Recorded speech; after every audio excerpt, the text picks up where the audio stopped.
a grabar. Entonces, déjenme solamente configuro el lápiz para que se vean. Listo. Ahora sí. Entonces, decíamos que aquí lo importante es saber qué llamamos fluido. Y es un medio continuo formado por algunas sustancias, entre cuyas partículas solo hay una fuerza de atracción débil. Entonces, de aquí ya vamos a descartar a los sólidos. Los sólidos no pueden ser fluidos debido a que son fuerzas de atracciones débiles. Los fluidos pueden cambiar de forma sin que aparezcan en su seno fuerzas resistivas tendentes a recuperar una forma original. ¿Qué quiere decir esto? Nosotros cuando hablamos de fluidos, al momento que los deformamos no van a volver a su forma inicial o a su forma original. Van a tender a seguir esa forma o ese movimiento. También, pues, es un cúmulo de partículas que se mantienen unidas entre sí por fuerzas cohesivas débiles. Y las paredes de un recipiente, en términos, engloba a los líquidos y gases. Entonces, aquí cuando hablamos de fluidos, estamos hablando de líquidos y gases. En esta forma, vamos a tener dos clases de fluidos. Vamos a tener lo que son fluidos compresibles y vamos a tener fluidos incompresibles.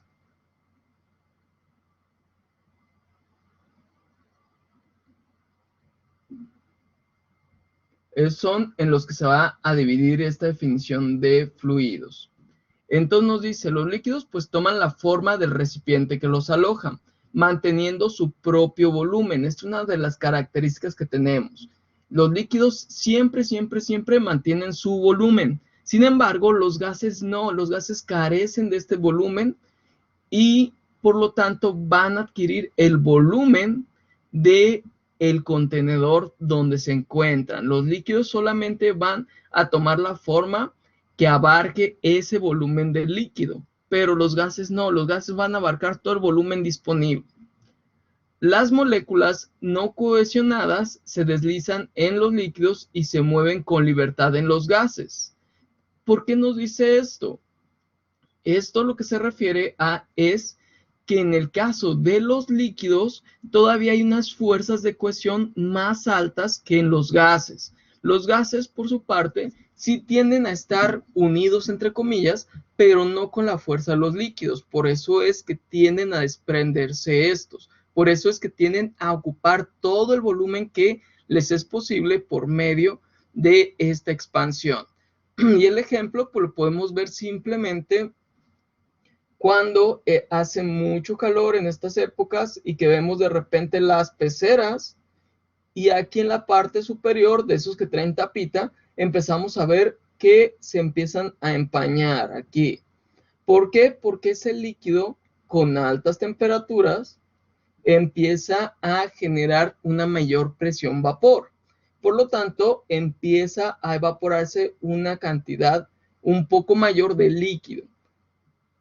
Entonces, ahí vemos que pues el vapor no se va a quedar estacionado en esta parte, sino que va a empezar a abarcar todo el volumen disponible, que sería la sección que no se encuentra con líquido, y aún así va a alcanzar mayores volúmenes, ya que por las partes donde tenga orificios esta pecerita, pues va a salir ese vapor. Eso es lo que se refiere en esto. Y por lo tanto, pues los fluidos, como ya dijimos, se dividen en dos. Compresibles, que van a ser estos tomados en cuenta como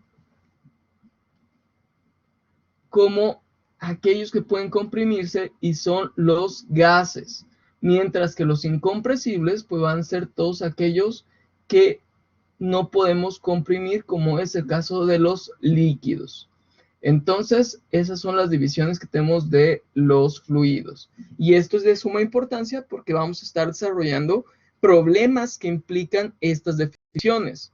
Entonces, ahorita vayan haciendo este apunte que nos dice cuál es la diferencia entre un sólido y un líquido y un gas, así como qué sería un fluido y qué no. Cualquier duda que tengan, díganme, no se preocupen y lo checamos.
Dime, Oscar. Profe, una pregunta. En el punto, bueno, en el segundo punto, dice un fluido es un conjunto de partículas que se mantienen unidas entre sí por fuerzas cohesivas débiles. ¿Ahí se refiere de igual forma a los gases? Por lo que menciona Sí, de las paredes del recipiente. sí, porque al final de cuentas, aún así cuando tienen distanciamiento, siguen teniendo cierta unión, pero depende de el tipo de gas. Hay tablas que nos muestran a ciertas condiciones cuál es su volumen máximo.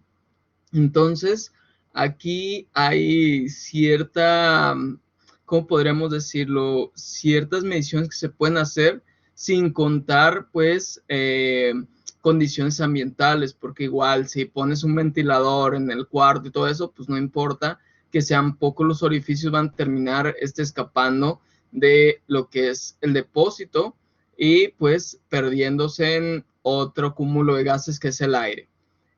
Por esas razones por la que dice ahí que los fluidos tienen fuerzas cohesivas débiles y pues en ese caso van a ocupar las paredes de los recipientes. Pero aquí depende mucho la interpretación porque como les menciono, para un líquido, ahí sí vamos a ocupar pues los fondos de los recipientes donde lo estemos conteniendo, mientras que para un gas, pues vamos a ocupar la totalidad de lo que es el depósito. Ok, muy bien, profe. Gracias. ¿No hay que?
Excelente, Oscar. Ahorita más que acaben otros y ya nos podemos ver la siguiente diapositiva.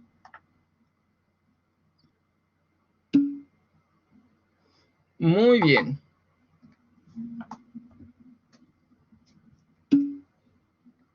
Bien, entonces, aquí como ven, ya tenemos diferencia entre lo que son líquidos y gases, pero ambos se encuentran en lo que es la definición de fluidos. Entonces, vamos a empezar a entender conceptos que tienen mucho que ver con estos fluidos y para ello tenemos que conocer qué es la presión, porque pues la presión la definimos como una fuerza ejercida en una área determinada. Entonces, aquí, pues podemos tener muchas cosas o muchas mediciones de fuerza, así como de área. Pero al final de cuentas, lo que nos muestra es esta fuerza que se está ejerciendo sobre una área determinada, digamos que es este cuadrito, se está ejerciendo una fuerza, lo que pues podría ser interpretado como que una persona esté parada sobre un mosaico. Eso ya podría ser una fuerza, una presión en este caso, porque la fuerza la está ejerciendo su peso o su masa por la gravedad que está jalando hacia abajo, y esto pues sería igual al peso. Aquí lo voy a poner como W peso para que se entienda y se diferencie de la presión. Y pues todo esto estaríamos hablando de que está ejerciendo este monito una presión. Entonces, pues nos dice, en una mezcla de gases, cada gas constituyente tiene una presión parcial. ¿Por qué? Ahora imaginemos que en un mismo cuadrito están tres monitos juntos. Están otros aquí en los brazos del primero. Y pues cada uno está constituyendo parte de la presión generada. Así es para los gases. Imagínense que tenemos dos peceritas que supone que son iguales las tres. Y en esta tercera tenemos al gas A y al gas B.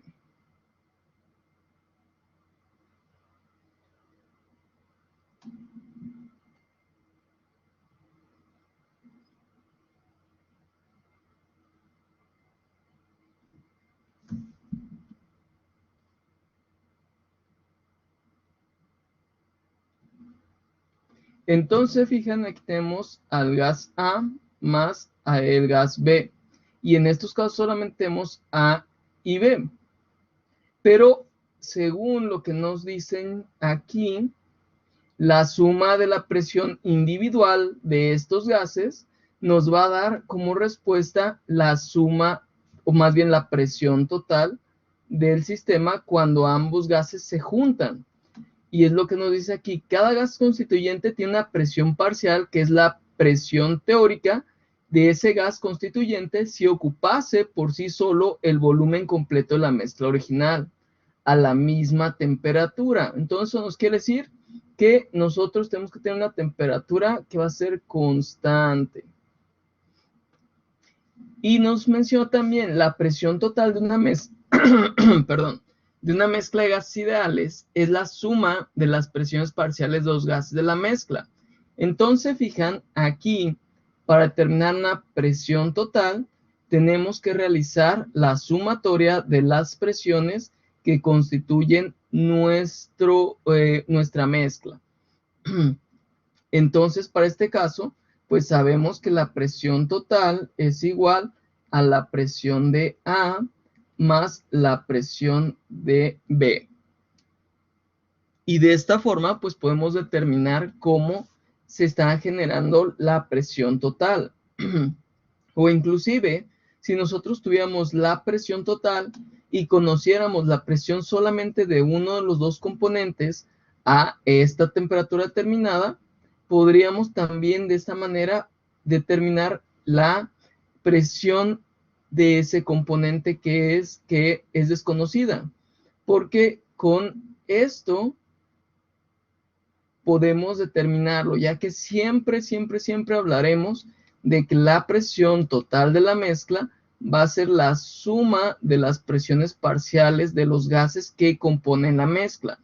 No podemos aquí decir, pues si sumamos la presión de el gas C, pues vamos a tener la suma o la presión total. Pues no, si el gas C no constituye parte de la mezcla, ese no nos va a importar, solamente aquellos que constituyen la mezcla.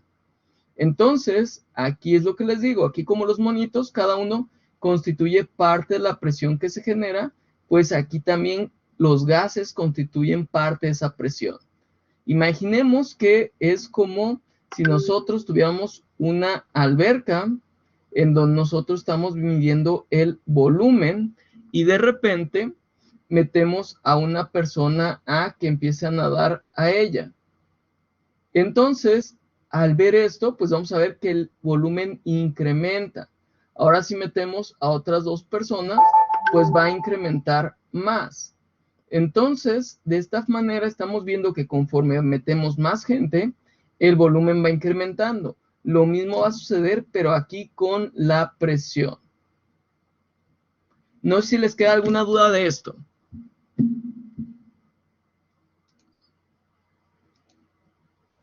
Profe, pero aquí solamente se refiere a la presión total.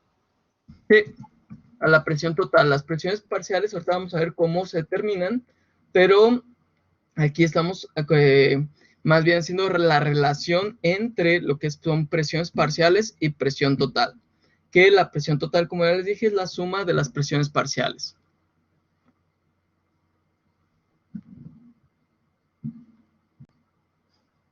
Ay, perdón. Aquí entonces... ya.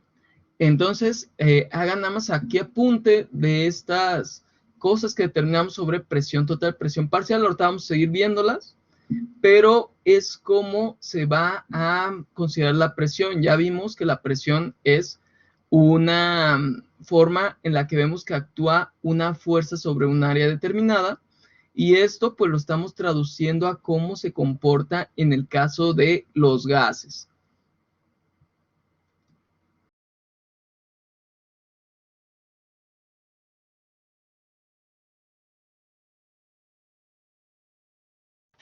Profe, ese tel igual a, creo que C, ¿es temperatura, perdón?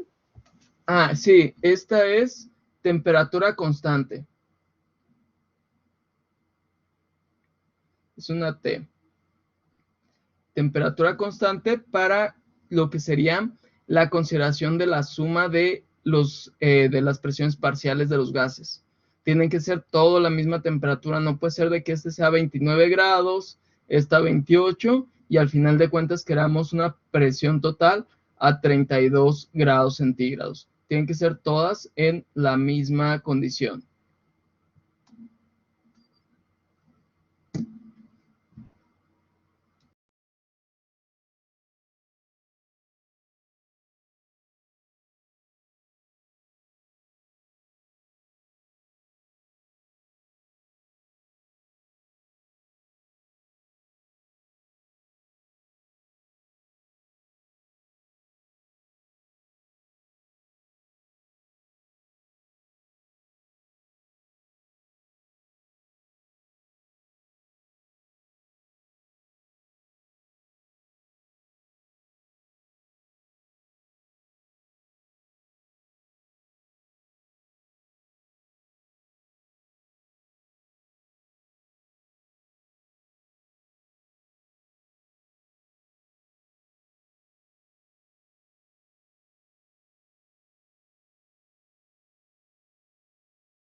Profe, en la presión parcial solamente estamos hablando de la presión de un solo gas a comparación de la presión total, que es la suma de dos presiones de diferentes gases.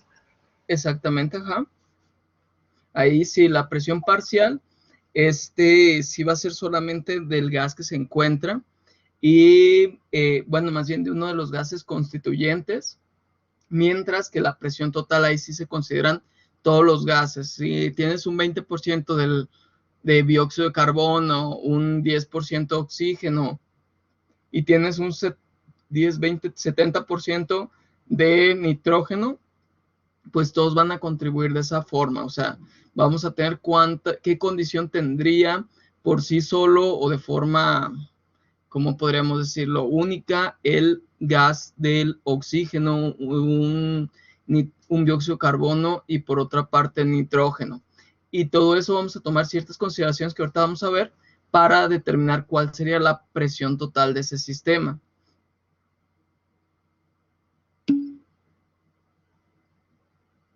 Exacto.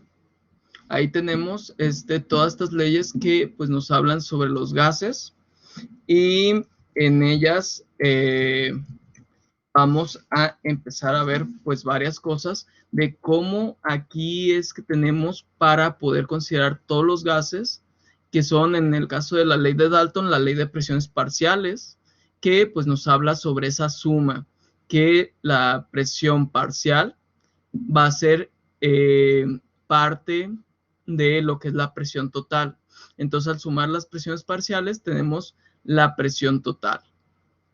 Pero aquí se fijan, pues la ley de Dalton nos dice eso, de que las presiones. Sin embargo, no nos está manejando nada de las concentraciones. Entonces, ahí es donde tenemos que ver, pues, varias cosas para poder hacer la transformación y todo esto se hace con la ley de Raoult.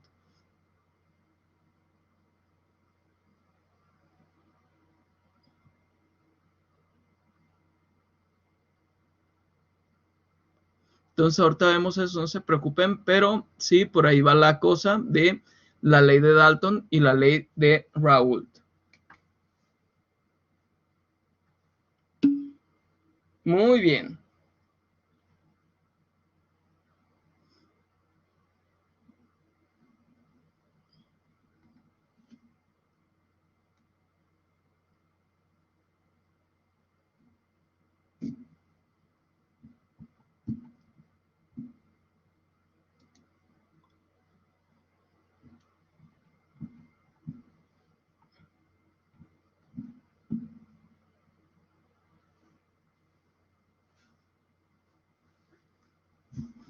Estos temas también son de suma importancia porque cuando hablamos de equilibrio de fases, pues necesitamos conocer estas condiciones, porque en los equilibrios de fases no solamente vamos a hablar de diferentes fases, sino también de distintos componentes. Por eso es muy, muy importante conocer el comportamiento de cada uno, perdón, de los estados de agregación para saber cómo es que actúan.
¿Listo con esto?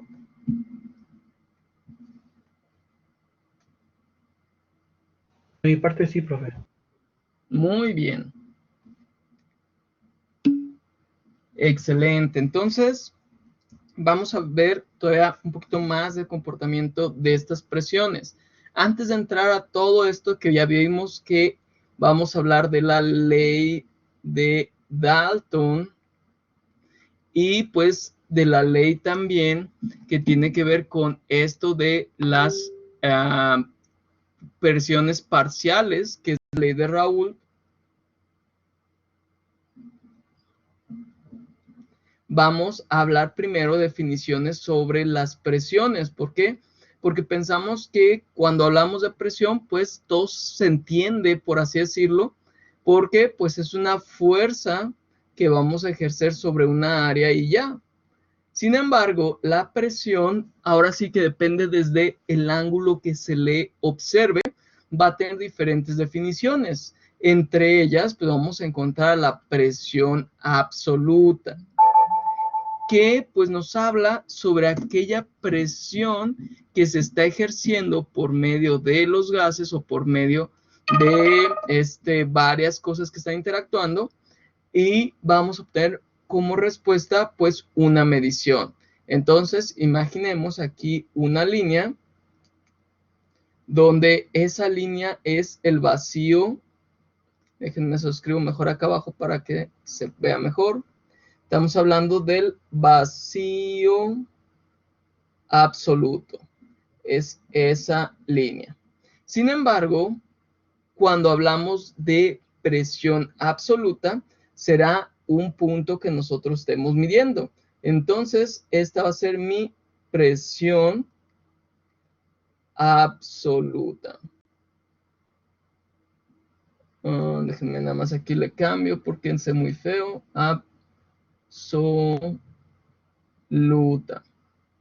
Esa es mi presión absoluta, que es la medición que voy a realizar desde mi línea hasta ese punto de interés. Entonces, si yo estoy por este lado, pues sé que tengo que trazar una línea recta para alcanzar esa medición. Bueno, aquí no me salió tan recta, pero digamos que parecía.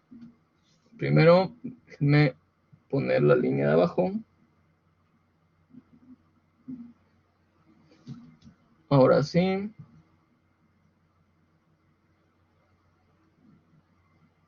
Esta medición es la que vamos a tomar desde esta línea, que es el vacío absoluto, hasta ese punto. Y a eso lo vamos a llamar presión absoluta. Todo eso que estamos midiendo. Sin embargo, va a haber otro tipo de presiones. Y es la presión manométrica. Esta es la que vamos a medir con un manómetro, como su nombre lo dice. Y es en relación a la presión atmosférica. Entonces, por aquí vamos a tener nosotros una línea. Déjenme ponerla de otro color para que se diferencie. Este azul. Regresamos a la diapositiva. Y aquí tendríamos la presión atmosférica. Entonces, la presión atmosférica, ¿qué nos quiere decir? Esa es la presión que ejercen los gases de la atmósfera sobre todos los cuerpos que se encuentren en la superficie terrestre. ¿Sí? Entonces, la presión atmosférica nos está hablando que es la presión de todos los gases que están en la atmósfera sobre nosotros. Por lo tanto, una presión manométrica, estaríamos hablando que sería desde este punto hasta este punto donde está nuestra presión que queremos determinar. Presión, bueno, aquí le voy a poner premedida.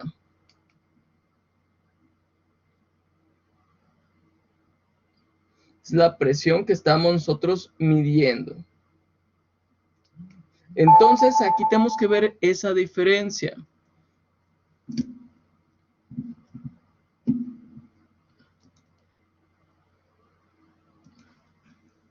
Entonces, en este punto tenemos que saber la diferencia.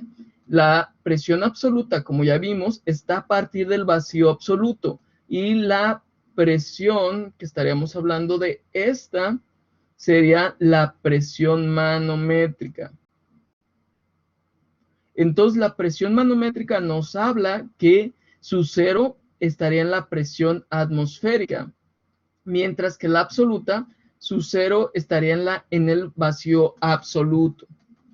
Sin embargo, aquí hay una parte súper importante que definir, porque cuando nosotros hablamos de vacío, siempre nos imaginamos que va a ser una medida que va a estar casi en el cero absoluto, que es muy baja. Pero algo que tenemos que aprender es que cualquier punto que esté por debajo de la presión atmosférica ya es un vacío.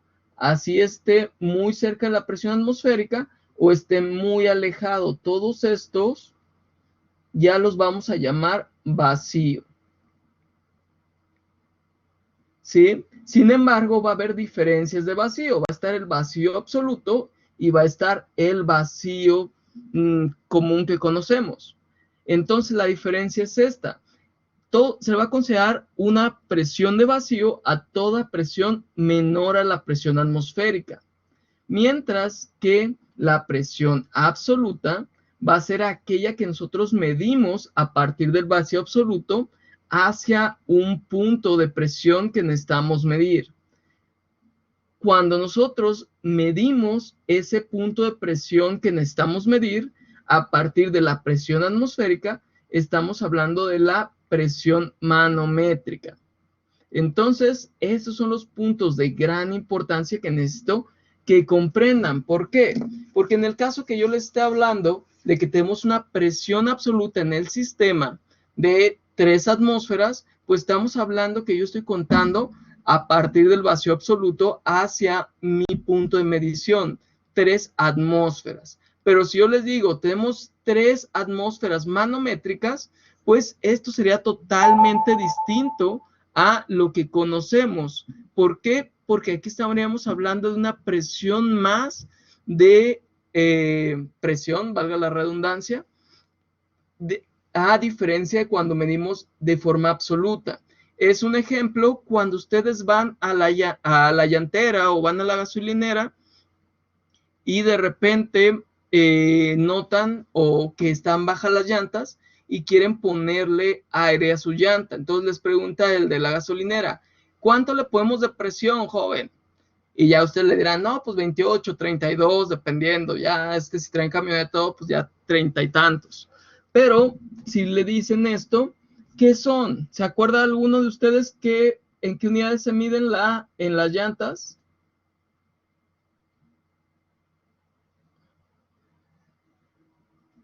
¿Libras? Libras por pulgada cuadrada o sí, PSI.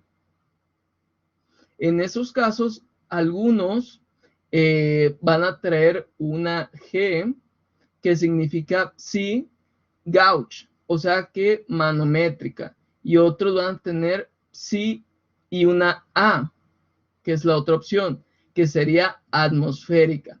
Entonces, lo que ustedes van a ver van a ser las SIG, y esas significa que lo están midiendo sobre lo que es la atmosférica.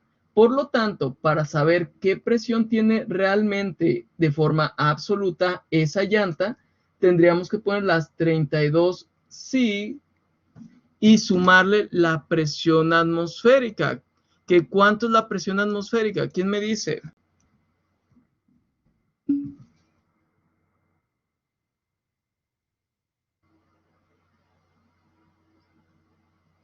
Sí, no te preocupes, Raúl.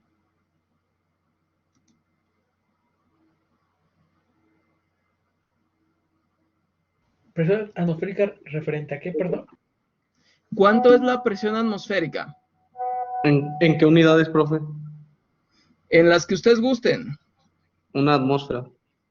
Una atmósfera, exactamente.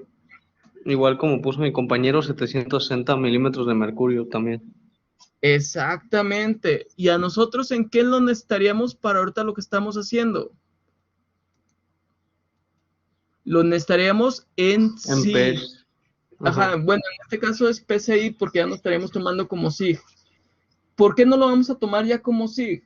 Porque acuérdense que eso solamente me indica si voy a partir del cero absoluto o si voy a partir con la atmosférica. Entonces yo para sumarle la presión atmosférica, que son 14.69, ya no ocupo ponerlo como SIG, simplemente voy a poner como PSI.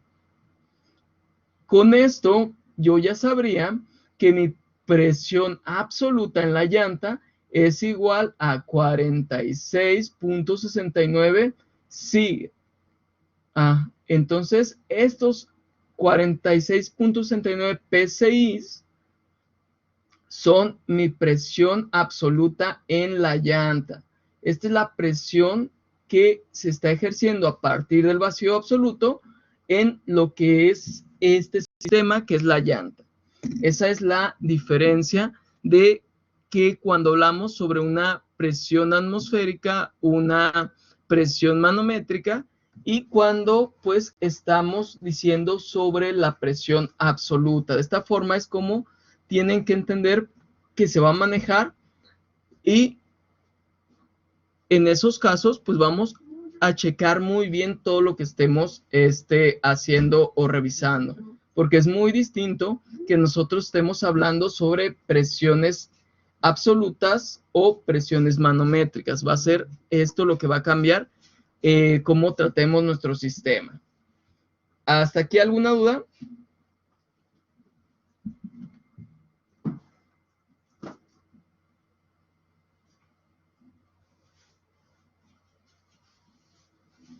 Me parece que no, profe. Muy bien. Entonces vayan haciendo sus apuntes. Ahorita vemos todos estos, eh, todas estas leyendas que tenemos, pero sí quiero que pues pongan esto sobre las presiones, porque esto es importante y para que no se les olvide. Ahorita que terminen me dicen y ya explicamos todo esto de las leyendas.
Excelente, Leusis.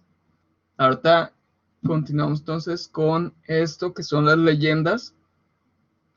En este caso, las leyendas, pues, ¿por qué son importantes? Porque estas leyendas van a ser las que estemos tratando en las tablas que vamos a estar utilizando. Si se acuerdan, una de las tablas que vamos a estar utilizando, pues, era la de el Sengel, que es donde nos vamos a guiar para mucho de lo que estemos realizando. Entonces, todo lo que tiene que ver con líquidos saturados y vapores saturados, pues vamos a estar poniendo ahí esa información en lo que son, o vamos a estar poniendo la información que viene en esas tablas. Permítanme ahorita hacerlas muestro, nada más que la abra.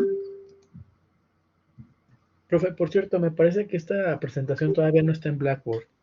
Ah, ok, ahorita se las subo. Pensaba que formaba parte de la anterior, pero sí, ahorita las subo. Déjenme de una vez. Contenido de la semana.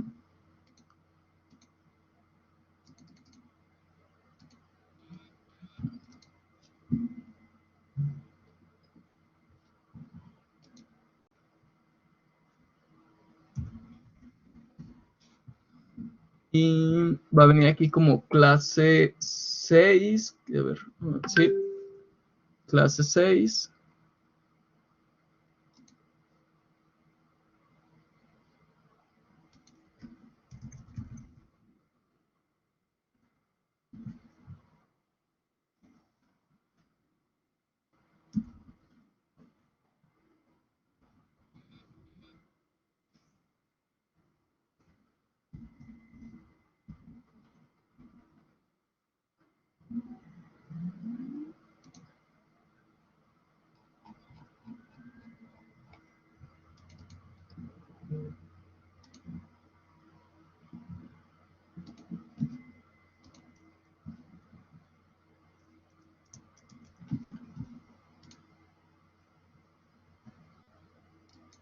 Muy bien, aquí si se fijan están las tablas y nos están dando estas indicaciones que ahorita vamos a ver qué es cada una de ellas.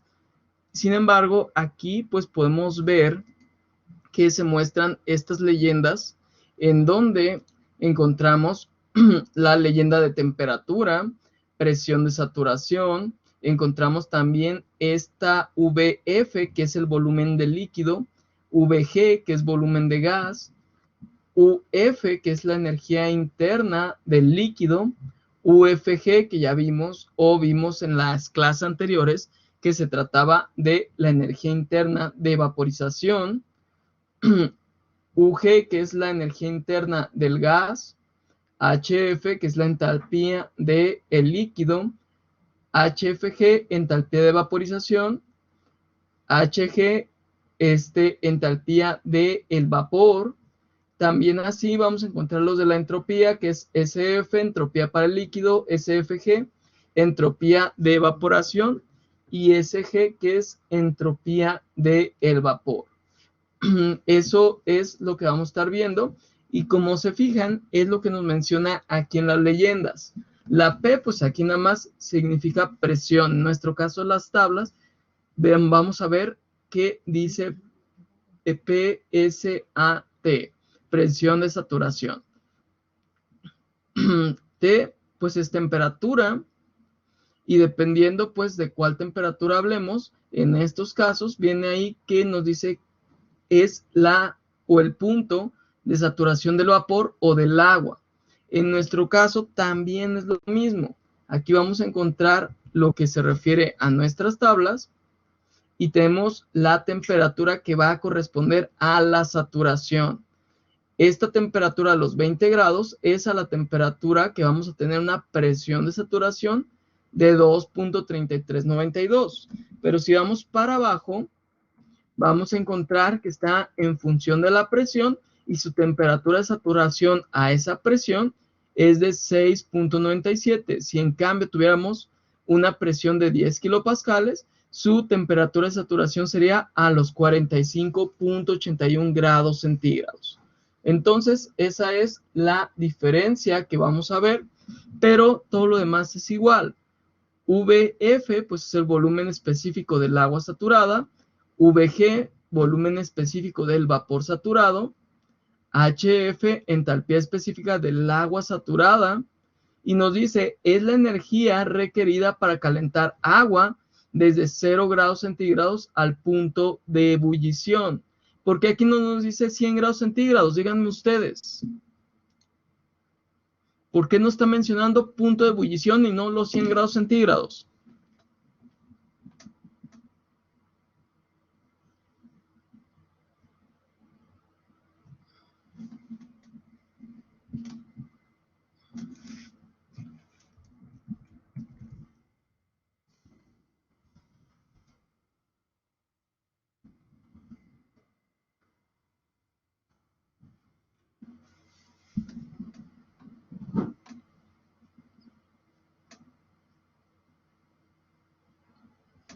¿Qué se les ocurre que nos quiera decir esto?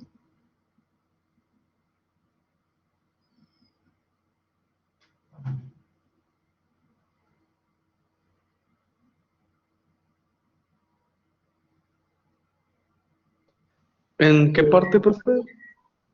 Aquí en la entalpía del líquido nos dice entalpía específica del agua saturada y dice entre paréntesis energía requerida para calentar agua desde los 0 grados centígrados al punto de ebullición. ¿Por qué dice ahí al punto de ebullición y no nos está mencionando lo que sería los 100 grados centígrados?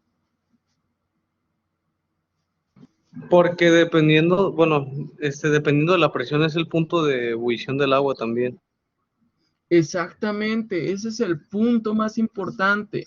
Y ya aquí estoy viendo que ya lo están comprendiendo. ¿Por qué es el más importante? Porque de ello vamos a estar partiendo. No podemos hablar aquí solamente de 100 grados centígrados porque es solamente un punto de ebullición cuando se encuentra a una presión de una atmósfera. Si nosotros modificamos la presión, modificaremos también la temperatura. Esa es la respuesta. Y pues con esto ya estamos comprendiendo cómo se van a comportar los líquidos en estos casos. También pues los vapores van a tener su temperatura de saturación y su presión de saturación. Entonces, ¿qué otra cosa vemos aquí en las leyendas? Pues encontramos este HFG que pues ahorita nos ha costado de repente entenderlo y nos dice es el calor latente de vaporización, o sea, la energía requerida para transformar agua saturada en vapor saturado.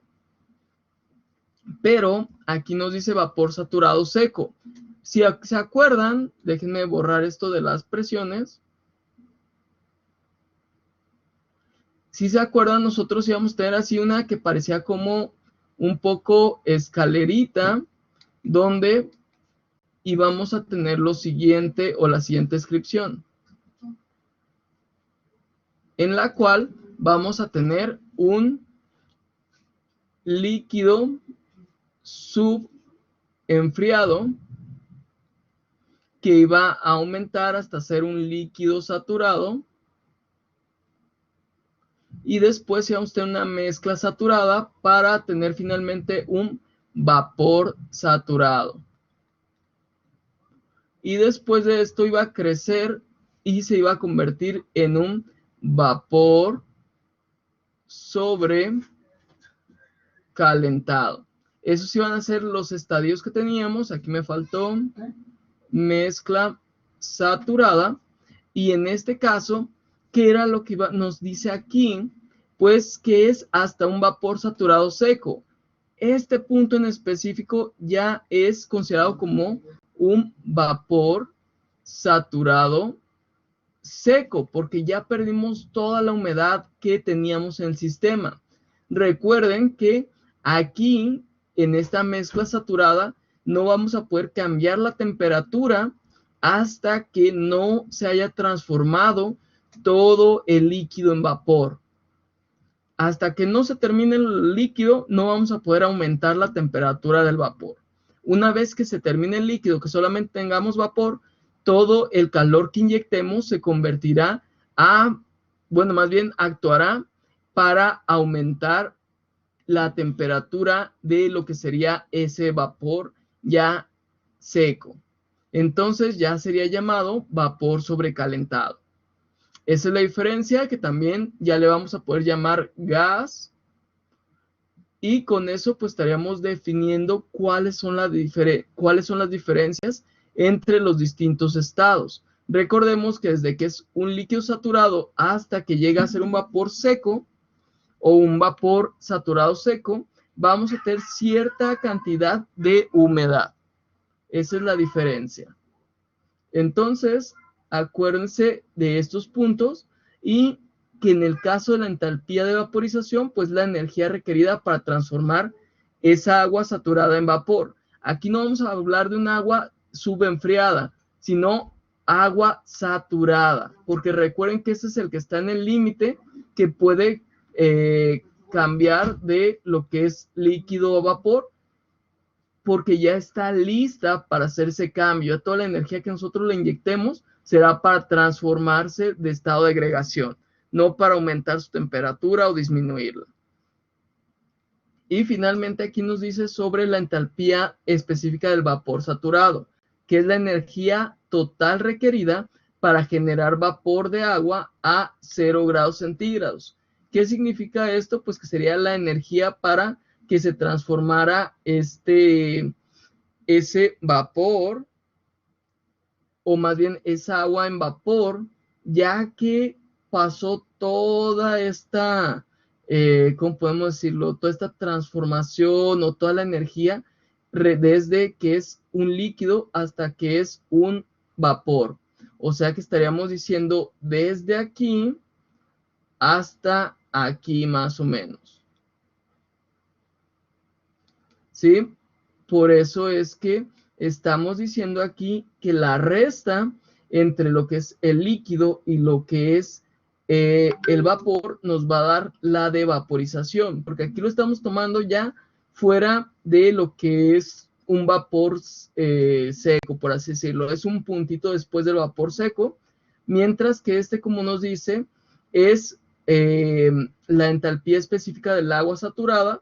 O sea que sería desde este punto hasta este punto, donde estaríamos haciendo esa resta, y aquí se generaría lo que conocemos como la entalpía de vaporización. Entonces, fijan, es solamente este punto el que vamos a tomar. No vamos a tomar ningún otro. Fuera de ello, se miden tanto lo que es la entalpía del líquido, que la entalpía del líquido pues estaría comprendida más o menos por aquí así hasta este punto, y la entalpía del vapor pues estaría de todo lo que hay detrás, que sería esta, desde aquí hasta, desde aquí hasta acá. Y se fijan, dentro pues está la entalpía del líquido. Si se lo restamos, quedaría exactamente esa entalpía de vaporización. Esa es la diferencia.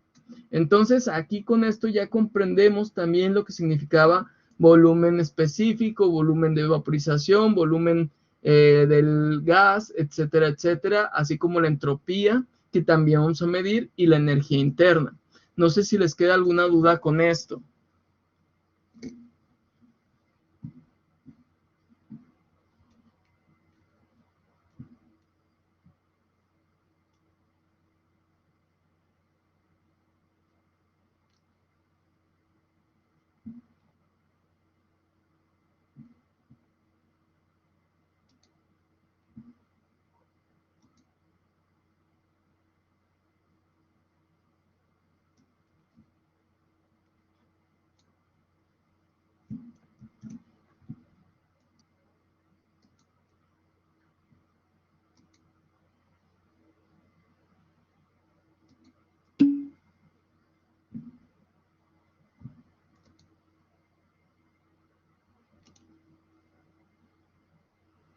Excelente, entonces ahora sí terminen de hacer sus apuntes.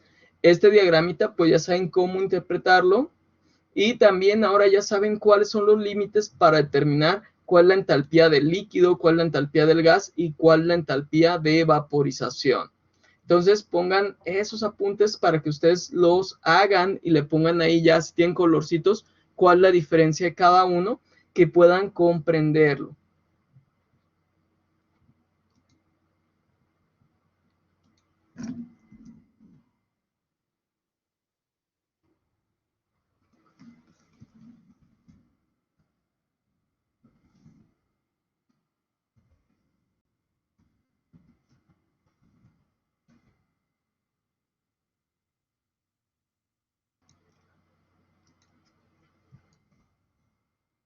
Profe, disculpe, es que se me empezó a trabar la llamada. La entalpía de temperatura, o lo que mencionó ahorita al final, ¿es lo que escribió aquí abajo a la derecha o es lo de arriba a la izquierda? ¿La entalpía de qué? Lo que mencionó ahorita al final, que quería que a color. Ah, es que les digo que pueden poner ahí donde abarca cada cosa. Por decir, la entalpía del gas, pues va a abarcar aquí desde un líquido hasta que se transforma ya en un vapor seco, por así decirlo. La entalpía del fluido, pues es desde que es un líquido subenfriado hasta que llega a ser un líquido saturado. Entonces, si restamos estos dos, pues ya nos quedaría simplemente lo que es la entalpía de vaporización, que recuerden es esta parte la que estamos considerando como entalpía de vaporización. Ya es esto que sería la resta entre la entalpía del gas menos la entalpía del líquido. Eso sería. Ok, muy bien, gracias. No hay de qué.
Excelente, Carlos. Entonces ahorita ya continuamos con esto, ya nada más que tus compañeros terminen.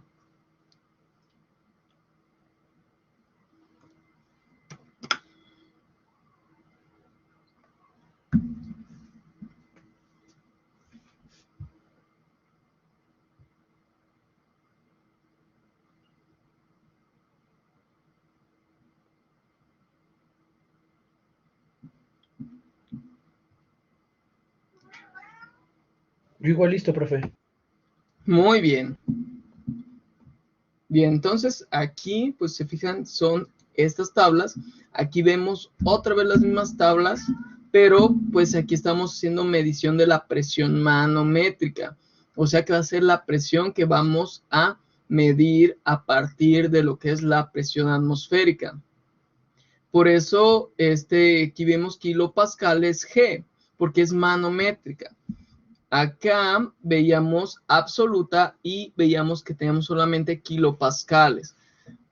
En el kilopascal no se agrega otra A para decir que es absoluta, solamente queda como kilopascal o pascal.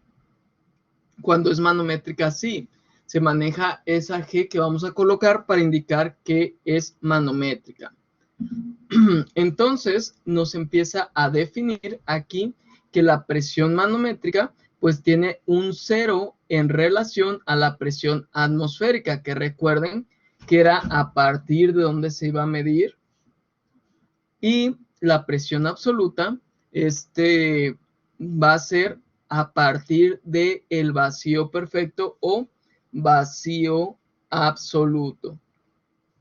Entonces, recuerden, esa es la diferencia.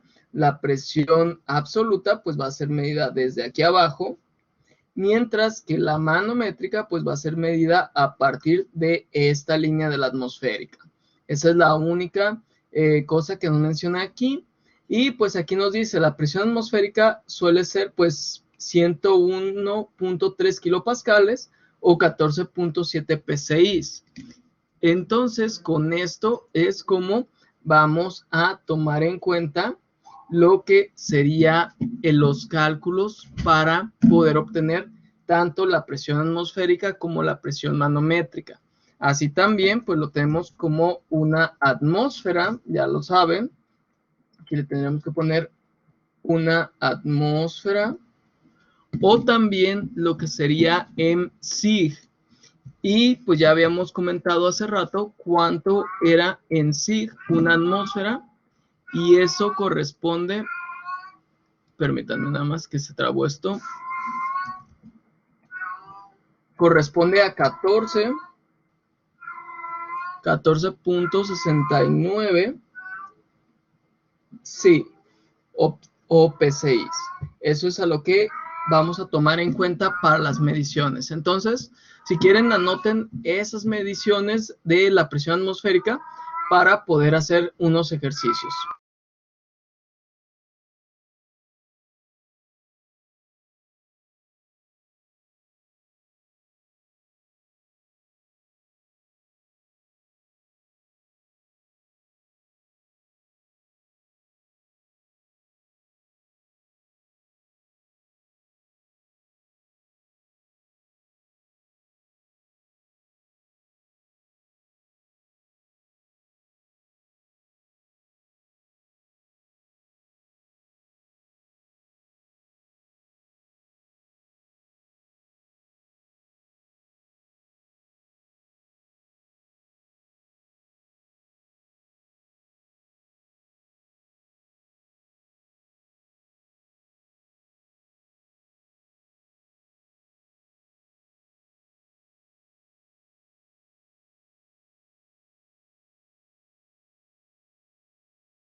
Listo, profe.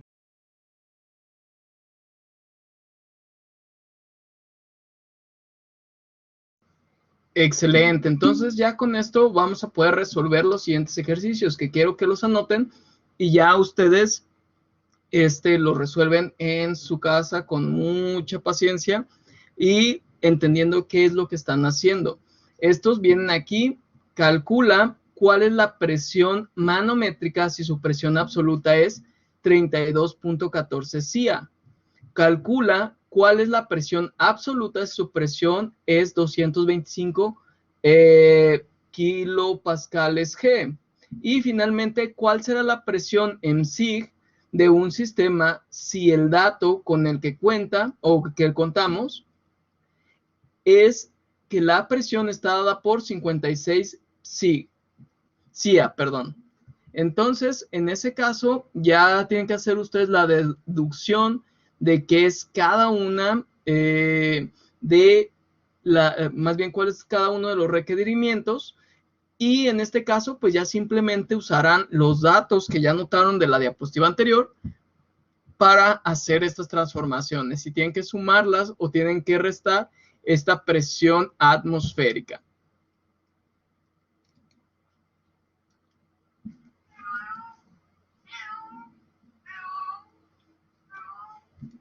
No sé si tengan alguna pregunta hasta aquí, hasta este punto. Y si no, pues hay que anotarlo y como les digo, pues va a ser esta una tarea. Esta no va a tener así una semana porque son simples ejercicios y se los voy a dejar aquí ya para entregables y tarea que lo puedan entregar. Va a ser una actividad que va a contar como las actividades que tenemos que desarrollar en las clases.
Profe, ¿cree que nos pueda compartir nuevamente su número de teléfono? Yo, por ejemplo, lo escribí mal, entonces por cualquier cosa, mejor tenerlo a la mano.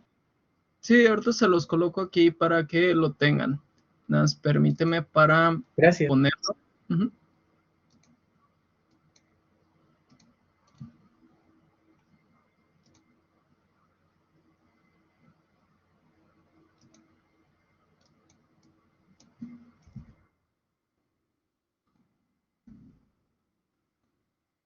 Muy bien, pues ya el trabajo ya está ahí para que lo localicen, dónde lo van a entregar, está en entregables y tareas, y viene como transformación de presiones, y tiene de límite pues el lunes, no se preocupen por si hoy no alcanzan, ya la fiesta está empezando y ustedes ya tienen que ir, pues tienen hasta el lunes para entregarlo, de eso no hay problema.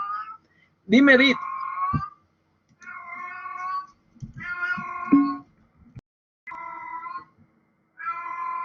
Ah, no te preocupes, que tampoco se preocupe esta Sofi. Si puede acceder, pues está bien, y si no, cualquier duda que quede, pues está el video para que pueda checarlo. Y si no, pues también que mande un mensajillo con cualquier duda que tenga y se la pueda solucionar. De repente hay personas que sí me han estado mandando mensajes por Blackboard y la verdad no es por ser mala onda de que no les conteste, es que la verdad está fallando Blackboard, no sé por qué, y mensajes no me los muestra. Como ejemplo, me dejaron la clase pasada un mensaje, pasada, antepasada, no recuerdo bien, pero me dejaron un mensaje y todavía yo, antes de la clase, pues chequé y todo y no tenía yo ningún mensaje. Vuelvo a checar al día o los 2 días y de repente me aparece ya el mensaje que era de fecha anterior. Entonces, por eso es de que de repente no les contesto, no piensen que es porque no estoy checando o porque no les quiero contestar, sino que Blackboard me ha dado mucho ese problema de que de repente, una vez, se los juro, una semana de diferencia fue de que me dejó ver el mensaje, porque yo estaba accediendo, porque estaba haciendo evaluaciones, y de repente, antes de la clase, voy checándolo y me apareció un mensaje. Dije, pues alguien mandó un mensaje. Lo voy viendo y pues no era de la semana anterior.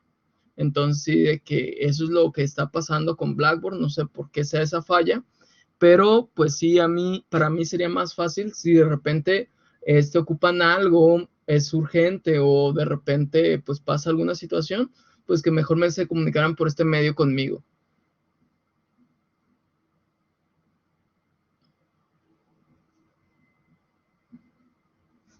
Perfecto, profe, muchísimas gracias. No hay de qué. Y como les digo, pues estos ejercicios están muy sencillos y pues ya para el lunes, digo, en una sentada que den ahí sobre los ejercicios, pues los pueden hacer. Inclusive si quieren hacer el dibujito que estuvimos haciendo ahorita, pues pueden hacerlo para que se ubiquen en qué punto están. Si de repente les dice, pues es que tengo aquí el vacío absoluto y tengo aquí la presión atmosférica, pues ¿dónde me encuentro yo? Pues me dice aquí que calcule cuál es la presión manométrica. Aquí me está hablando de manométrica. Entonces, manométrica, pues voy a tenerla aquí y voy a partir desde este punto. Si su presión absoluta es 32.14, entonces lo que yo tengo es esta medición que va desde aquí hasta acá. Entonces lo que tengo que conseguir es solamente esta parte, pues así ya lo estoy viendo yo en mi diagrama. Y pues así pueden hacerlo para los 3 ejercicios y así pues lo van a encontrar de una forma más sencilla.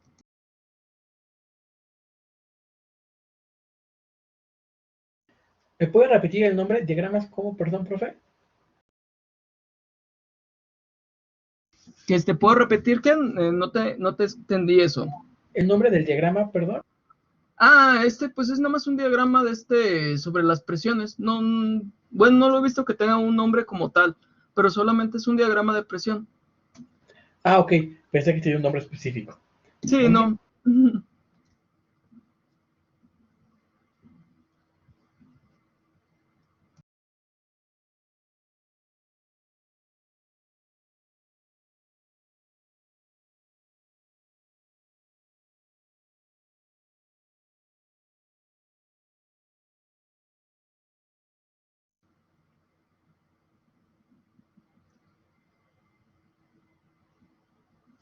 Entonces sí, acuérdense también de que era la simbología que terminara en A o terminara en G para pues todos estos ejercicios. Digo, aquí simplemente ya lo pueden ver porque le está diciendo, pero pues sí tienen que tomarlo en cuenta en esta parte para saber de qué van a partir y hacia dónde van a ir.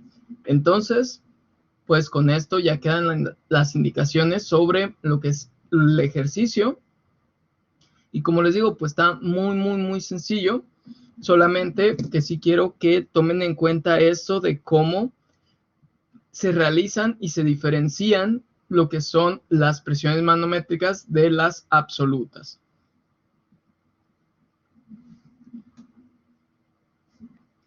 Ya ustedes me dicen cuando hayan terminado de anotarlos y pues ver de la última diapositiva de la clase. De mi parte ya, profe. Muy bien.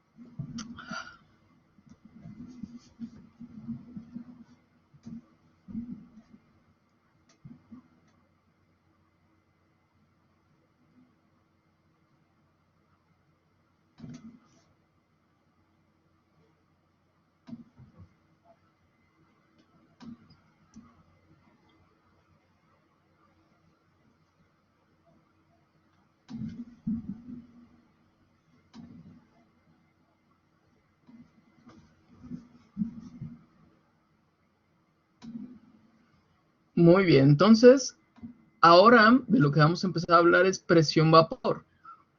¿Qué es la presión vapor? Porque muchas veces pues, nos dicen que la presión vapor de este elemento, la presión vapor de este compuesto, etcétera.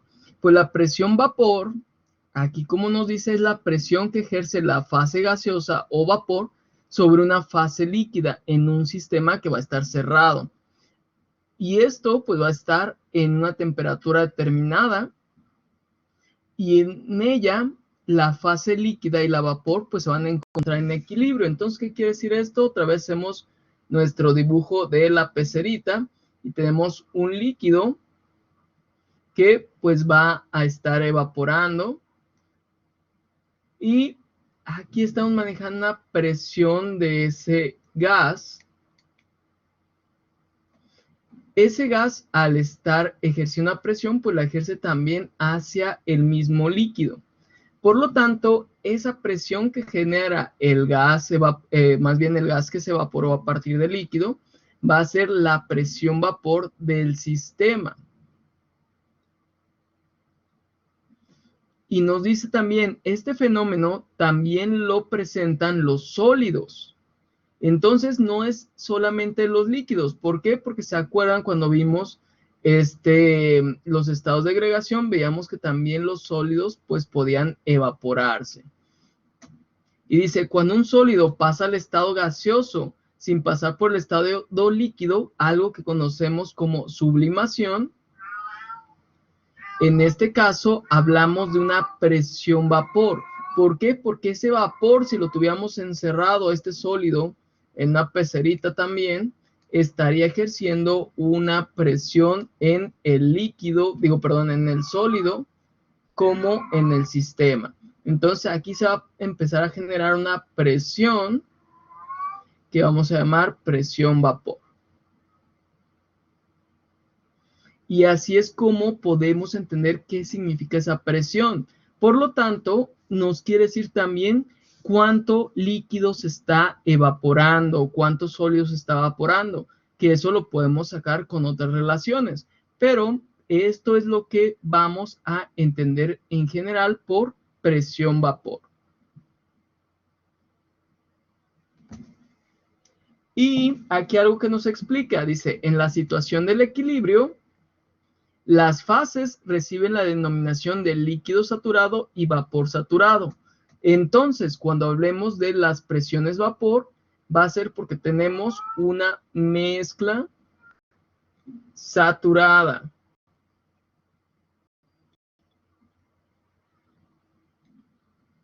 Eso es lo que vamos a tener en este sistema, una mezcla saturada, tanto líquido saturado como vapor saturado. Eso es lo que nos quieren decir con la presión vapor.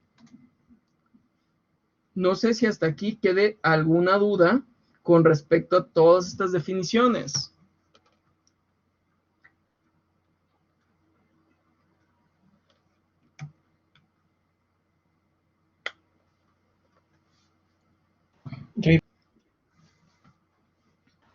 ¿Sí? No, de mi parte no, profe. Disculpe. Muy bien, no te preocupes. Si tienen alguna duda, ya saben, pueden preguntar.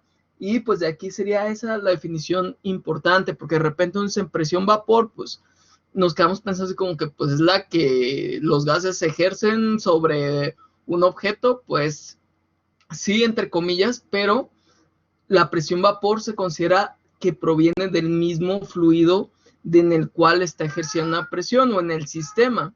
Pueden ser las dos cosas, porque al final de cuentas, el objeto se encuentra en el sistema. Recuerden que el sistema va a ser todo aquello que nosotros delimitamos, ese espacio físico en donde vamos a realizar nuestro análisis, que puede tener fronteras reales o imaginarias. Por lo tanto, si hablamos de que aquí es una pecera en donde tenemos este sólido, pues la presión que ejerce el gas va a ser la misma a la que ejerce dentro de esta pecera como a la que está ejerciendo en el objeto. Entonces, por ese lado no hay confusión porque la presión va a ser la misma al final de cuentas. Entonces, aquí ya entendemos que va a ser la presión que se va a generar en el sistema por medio de la evaporación de esa sustancia, ya sea de un líquido a un vapor o de un sólido a un vapor. Cualquiera de esas dos pueden ser las situaciones y cualquiera de las dos no reflejan lo que sería la presión vapor.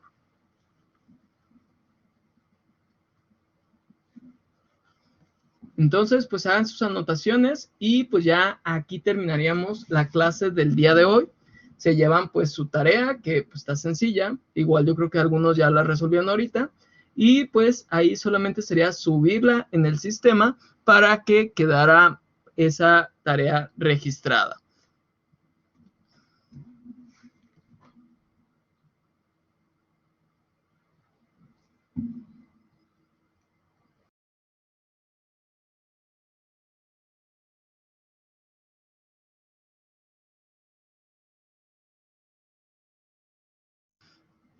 Y pues excelente noche, excelente fin de semana, descansen. Yo sé que han sido semanas pesadas con este calor que ya se siente.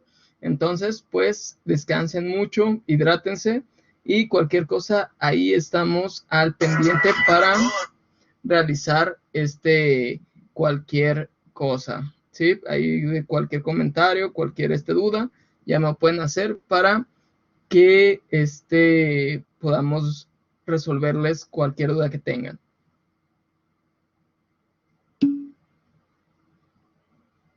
Perfecto, profe. Pues muchísimas gracias. Igual, bonito fin de semana. Gracias. Cuídense mucho y diviértanse.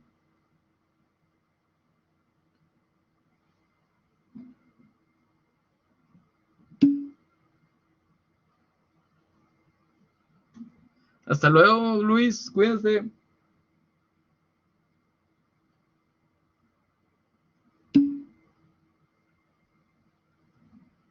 Nos vemos, Rosa.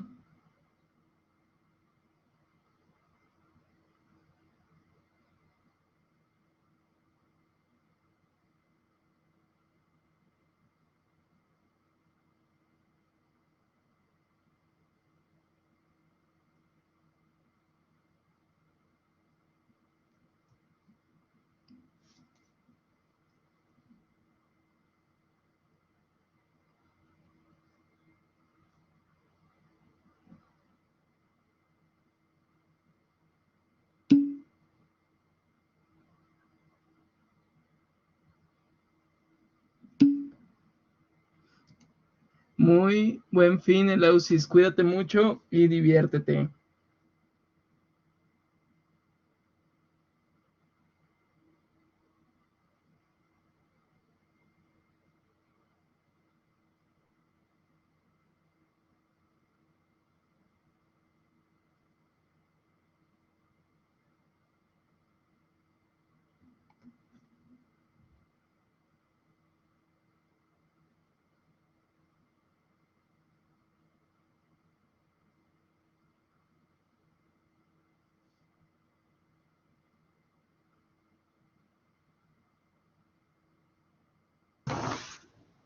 Profesor, Sí, dime. sobre este esquema de las entalpías, Ajá. mm, Eso. pues, no sé si podría repetírmelo, por favor. Lo Claro que que pasa sí. es que me descuidé y no lo entendí muy bien. Sí, sí, sí.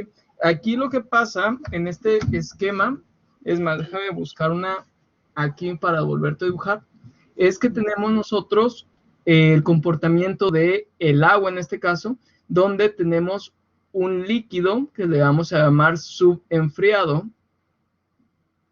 y en este líquido subenfriado es aquel que se encuentra a una temperatura distante hacia lo que es su temperatura de saturación. La temperatura de saturación pues dependerá de la presión, pero digamos que es los 100 grados centígrados. Cuando llega ese líquido a los 100 grados centígrados, se convierte ya en lo que es un líquido saturado. Y ese líquido, ¿por qué se le va a llamar saturado? Va a ser saturado porque está a punto de cambiar de estado de agregación. Va a cambiar de ser líquido a ser un vapor. Por lo tanto, todo lo que es a partir de este punto en adelante, hasta llegar a este otro punto, será llamado mezcla mezcla saturada. Y esta mezcla saturada pues va a estar compuesta por dos cosas, que será un líquido saturado y un vapor saturado. Ambos se encuentran a la misma temperatura. Si están a 100 grados centígrados, los dos van a estar a 100 grados centígrados. Y no pueden cambiar esa temperatura por ninguna circunstancia a menos de que se agote todo el líquido saturado. ¿Por qué? Porque la energía que nosotros aportamos al sistema va a servir para cambiar de estado de agregación, no para aumentar temperatura. Entonces, una vez que se agotó todo el líquido saturado, nos quedaremos simplemente con vapor saturado. ¿Y por qué es llamado vapor saturado? Porque al igual que el líquido, también va a poder cambiar de fase y va a poder regresar otra vez a ser líquido saturado. ¿Esto cómo? Si nosotros quitamos algo de energía al sistema, no vamos a producir que cambie de temperatura ese vapor, sino que se transforme en un líquido. Entonces, si nosotros en vez de quitar energía, seguimos colocándole calor o energía, vamos a obtener lo que es un vapor sobrecalentado.